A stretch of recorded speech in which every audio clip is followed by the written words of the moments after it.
Hello, friends, and welcome to With a Witch, where we do stuff with me, a witch. Today, I'm planning for the flower moon cycle, which, by the time this goes up, will have started. The new moon was on the 11th of May, so I am once again a bit behind. I'm starting with a recap of the pink moon, actually, just to reflect on where I've been. The theme for this page is pretty simple, given the moon's title. Instead of doing something more conceptual or a doodle-related theme, the theme is simply pink. That is, I'm just using pink as an accent color. That's my theme. I'm dividing this page up into a bunch of boxes, some of which have spacer lines, which will be filled in with color.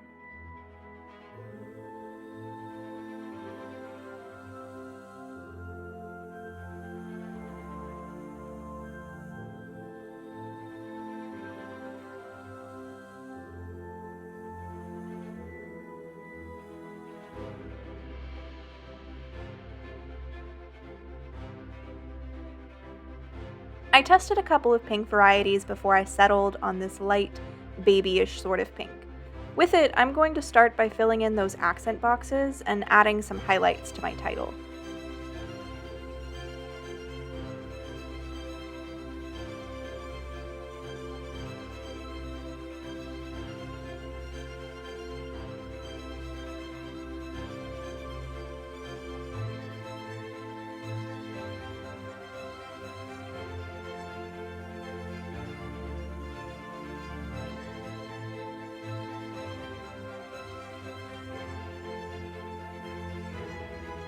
I actually forgot one of the accent boxes, so I'm just creating that here. And now we're ready for content. What I include on a typical wrap-up page can vary from cycle to cycle, but this cycle was pretty standard. This first box is for something that I feel I've learned in the past cycle. I messed up the font on intuition there.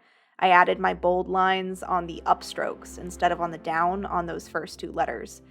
And I'm actually out of whiteout, which is very unfortunate, so there wasn't an easy way to fix those.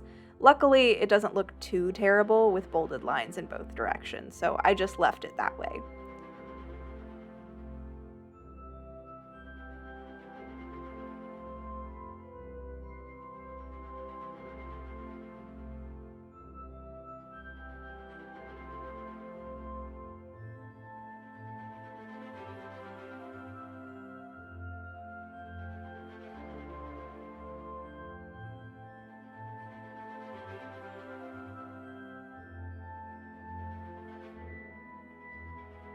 This next box is for an affirmation that I used during the cycle.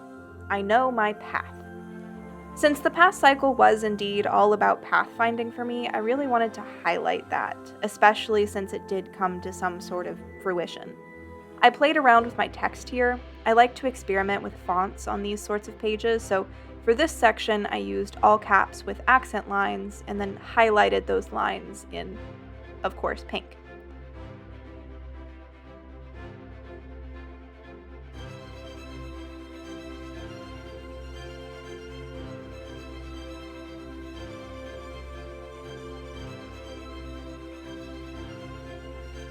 The next section is an affirmation that I needed during the cycle, so something that now I can see that I could have been working on, or wish that I had been, or otherwise just something that I didn't realize I needed until looking back on it. I don't love my font choice here. I wanted to do something simple in this box, all lowercase, in basically just a neater version of my standard handwriting, but something about my hand here was stiff or something, and it all just went a little wonky. I finished it off with a small bit of underlining with the pink just to drive the point home, but I didn't do anything more with this box since I was already so discouraged by how the font looked. The next two boxes are for looking back and looking forward. These boxes will be filled with a list of memories rather than a single one I want to highlight, so I'm just adding the titles for now, and then I'll be filling them in with a different pen momentarily. And then this last box is just to commemorate my celebration of Belton over the cycle. I have a whole set of Belton pages in this book already, the setup of which you can check out in a previous video if you're interested. Because of that, I didn't feel like I needed much more than the name to pay tribute to that part of the pink moon cycle. Now that this page is finished, I'm just going back to fill in my looking back box with memories I want to keep with me, and my looking forward box with things I'm excited about in the coming cycle. Some of those latter are activities that I already have planned, like hanging out with a friend I rarely get to see, but some of them are tasks I'm excited to complete or goals I see coming to fruition in the next short bit of time.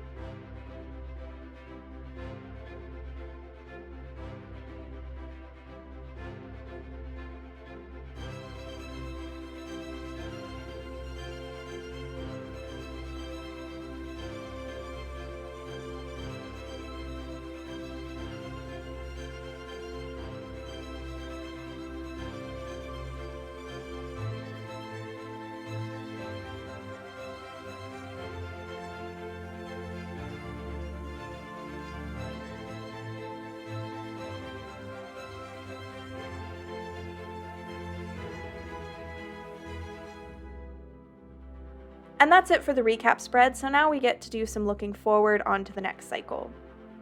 My first spread is a classic level 10 life spread. I like doing these once a cycle just to give myself a sense of where I've been and where I'm going in terms of my goals. Am I staying on track? Have I let anything slip? That sort of thing. I have zero ability to draw complex shapes, including circles, freehand, so my spread is basically just a horizontal bar graph, 10 bars for each of my 10 goal areas. Like the pink moon, I'm not doing a complex theme for the flower moon, at least not in these initial pages. I'm just going in with a deep green as an accent color, and then I'll be coming in with a few extra flourishes once I finish with the content of the rest of the pages. I honestly prefer these sorts of simple themes to more complex ones, both because they take less time and because they feel more functional. I want to feel like I can mark pages up or scratch notes in the corners if I need to, especially since this is all in my Book of Shadows, which for me is a working, living document. If I get too in-depth with my themes, sometimes the pages start to feel untouchable, and I never want to feel hesitant to touch or change or work with anything in my BOS. Anyway, I'm coming in here and adding the titles for each of my goal areas. Then, in that upper section, I'm writing out the details of those goals, basically what the next steps in that goal area will look like. So, for instance, in health and fitness, progressing in that area will look like feeling stronger, moving every day, and loving my body for what it is.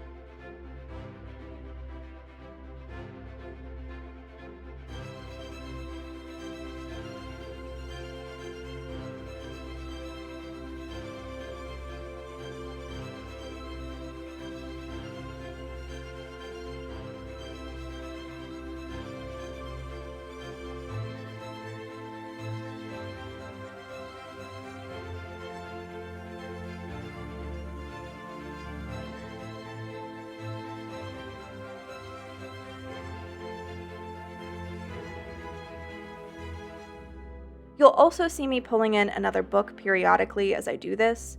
I'm referencing my Pink Moon Level 10 Life spread, which is in my previous BOS, a flip through of which is still planned. The reason for that is I like to mark in one color and with a dashed line where I felt I was the previous month.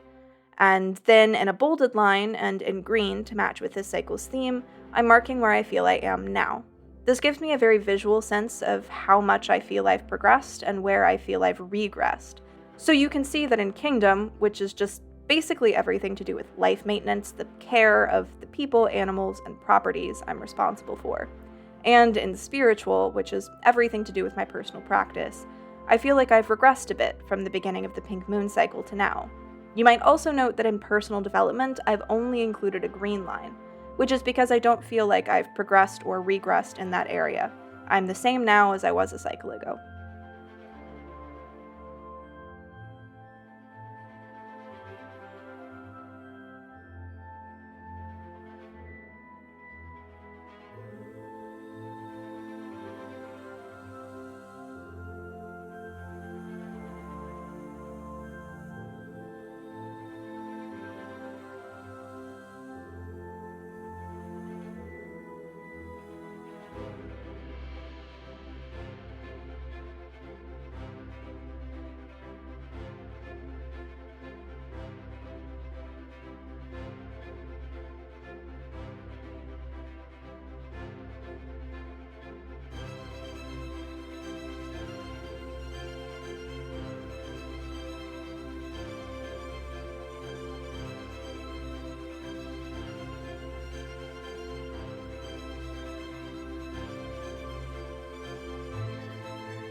So that's it for the level 10 life spread, and now you can see me pulling out some tarot cards.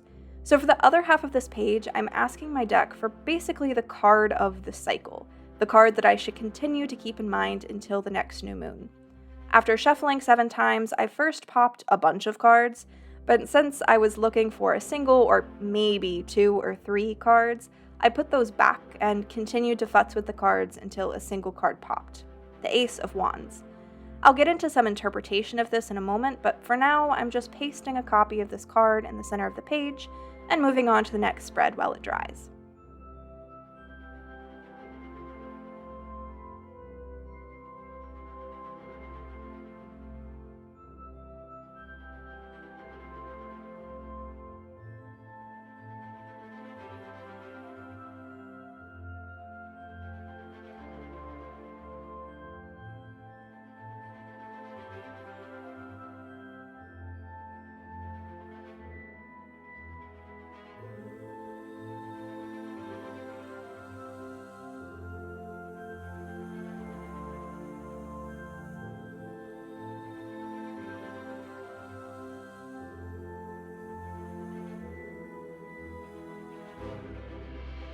So these last 2 pages are spreads specific to the new moon, rather than the cycle as a whole.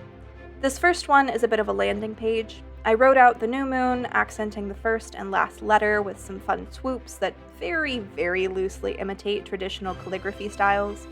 Then I'm going into the upper left corner with the calendar for the month. So as you can tell by the fact that I plan by the cycle instead of by the month, I keep track of my time a little bit differently. This is reflected in this calendar where each lunar quarter gets a line, the moon phase beginning each quarter marked instead of a number at the front of each line. If there were a Sabbath taking place within the next cycle, I would also mark that with a symbol or a representative color, but since we have a bit to go until Litha, we just have the moon phases reflected here. Next, I'm setting out some spaces for each of my new moon activities. At the top, I have space for more tarot reflections, one asking what spell work could use magical support for the coming cycle, and the next asking how I should rest. Then I'm just adding headings for my intentions for the quarter, any new activities I want to add to my routine, and spell work I want to do. The next 3 headings are less writing prompts and more activity prompts, but they're activities that can take many different forms. So submitting, returning home, and resting don't have something really specific attached to them, but I change how I practice those things every cycle. And then lastly, I take some inspiration from Shark Boy and Lava Girl each new moon, and I try to dream a better dream, which basically just reminds me to take whatever goals and dreams I've already had, evaluate them, and figure out where they can be improved. That's it for this spread beyond some accenting in green. I won't be filling this out on camera since most of it is quite personal, but I will be filling it out the same way I filled out the other spreads with just a ballpoint pen. And then this last spread is dedicated to habits and achievements. So I like to organize my habits into a couple of categories. Things that I have to do every single day, regardless of mood or how I'm feeling or how motivated I am, are my non-negotiables. These are my true habits. I do them every single day. And then under achievements, I have activities that serve to help me complete my goals as laid out on the level 10 life page. These are things that I would like to do on a daily or near daily basis, but I won't be too angry with myself if I don't. Then I have extras, which don't serve a particular goal purpose, but that I do want to keep track of. And then lastly, I have activities that I want to do on a weekly basis, like going to the grocery. You'll notice that achievements and my weekly activities have pick 1 next to the header. This is because I adjust my expectations for myself depending on the moon phase. So during the new moon, when the moon is all about resting and rejuvenating and replenishing, I only ask myself to do 1 thing from the achievement list per day and 1 thing from the weekly list that quarter. These numbers go up over the course of the cycle, but for this quarter, I'm very low-key.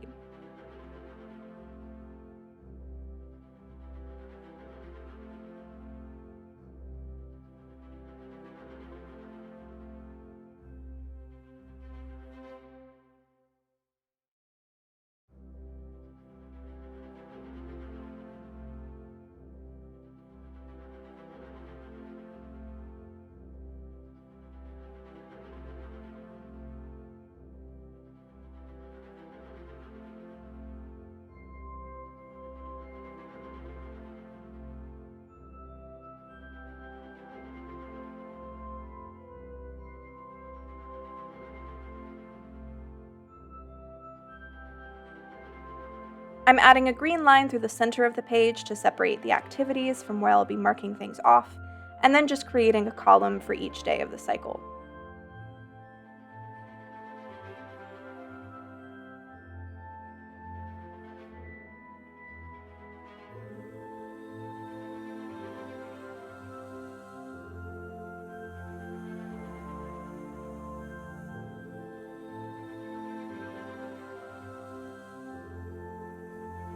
Alrighty, so now we're back with our tarot spread, which will finish everything off. As you saw, I pulled the Ace of Wands, which, if you're at all familiar with my life saga in the previous cycle, makes a ton of sense, but is also a little disheartening, at least at first. As a recap, I pulled this same card in response to a very similar ask at the beginning of the last cycle. This card represents beginnings, something new and bright, a path being lit, a fire being awoken, that sort of thing. It also speaks to that light being so bright, so warm, so everything, that it's hard, painful even, to look at too closely. It's a path that maybe you've been turning away from, or at least haven't actively pursued. Given how much time I spent last cycle deliberately turning to look at that light and then thinking I'd identified it and started walking where it led, this card at first felt like it was saying that I had gone astray somewhere, that I'd looked at the wrong thing while I was still avoiding the right one. But after thinking about it, I think it's really a lot more optimistic than that. I think it's just saying that the light is still in the process of being lit, that I'm still finding it, not because the original path is wrong, but because it's just still incomplete. I should still be looking, experimenting, letting the light inspire things in me, not setting off with what I found like it's an absolute. Anyway, I just basically wrote exactly that in the margins surrounding this image. The goal is to come back to this card regularly, to let it inspire me both in the current interpretation, but also returning to it with no preconceptions with each stage of the moon cycle and listening to what my intuition says about the card at that time. That's one of my favorite ways to use a card that's meant to reflect a longer period of time, to interpret it multiple times, to let it mean different things, to let it inspire different directions. If you ever pull cards to reflect extended periods of time, I can highly recommend this method. It brings me so much revelation.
The very last thing I'm doing here is cutting out some flower accent images and pasting them onto the pages.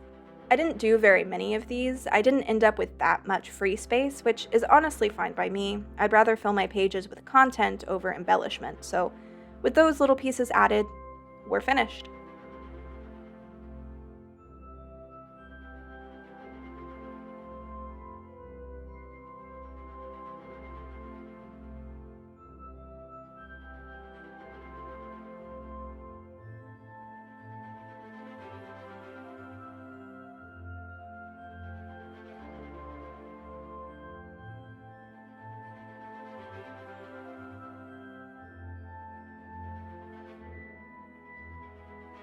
I very much hope you enjoyed planning out the flower moon cycle with me. If you liked this video, it would be great if you could hit that button down below, and if you're interested in exploring other witchy things with me, be sure to subscribe. Thanks for watching, and until next time, I hope you give yourself the space to rest and to stop to smell the flowers. Bye.